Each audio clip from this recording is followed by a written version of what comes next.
Hello and welcome to my morning note. Let's talk about the Olympics. It's a subject which is really dominating conversation here in London with only 3 weeks to go. The giant Olympic rings are now in place on Tower Bridge, just down the Thames from me here.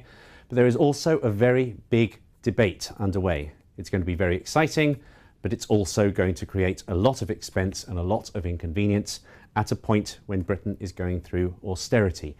Can it really be justified? Are there really going to be the long-term benefits that some politicians claim?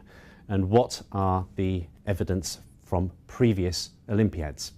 Now, Goldman Sachs has a long history of looking at the economic impacts of sporting events, and they've just produced this very interesting report on the impact of the Olympics.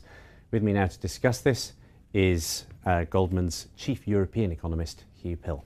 Hugh, thanks for being here today. We're going to be spending £8.5 billion in round numbers on these Olympics, which is far more than was originally advertised at a point when there are supposed to be a lot of spending cuts. What are the chances we're actually going to get a return on that investment here in London? We've seen from the government some estimates that they think the benefits would be about £13 billion over the indefinite future. And how do you compute that? Well, I think they try and make estimates of what the benefits in terms of investment and greater tourism and so forth coming into London. And I think on those types of returns, which I think, to be honest with you, it's hard for us to assess as outsiders, their numbers. We think, though, that there are reasons, if you take that at face value, to say that's an underestimate of the overall costing, because these numbers don't include what costs you can recoup by selling the houses in the Olympic Village and so forth and so on, where you can reclaim some of the expenditure that's already been made.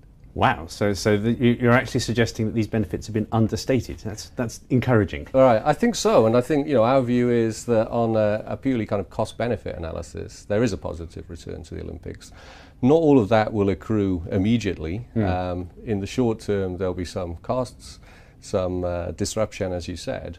But if we account over the longer periods and allow these longer term benefits to accrue, I think there is a positive.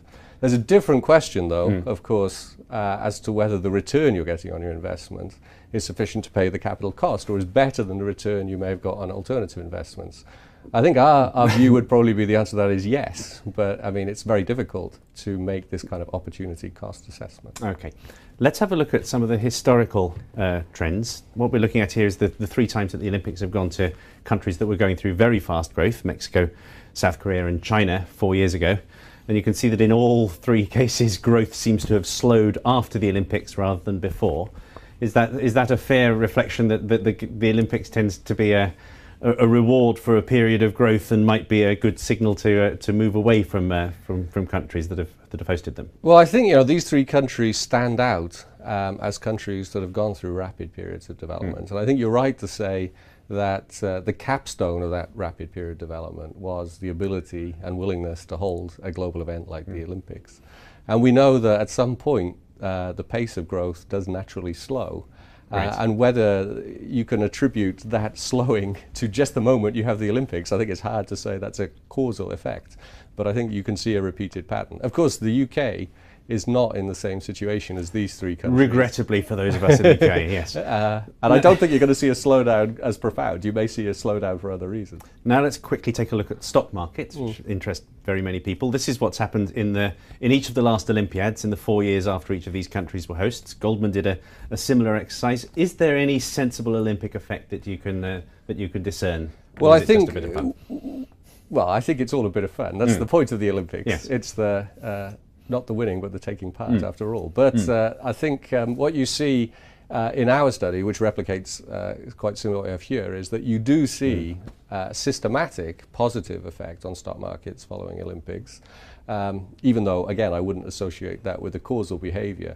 We also looked at whether stock markets responded positively to the announcement of the host cities, with the idea that this would capture the news component of the Olympics are coming. That's a complicated exercise because unfortunately in London, the announcement of the Olympics was followed by the 7/7 terrorist attack. So one can't extract that in the London case.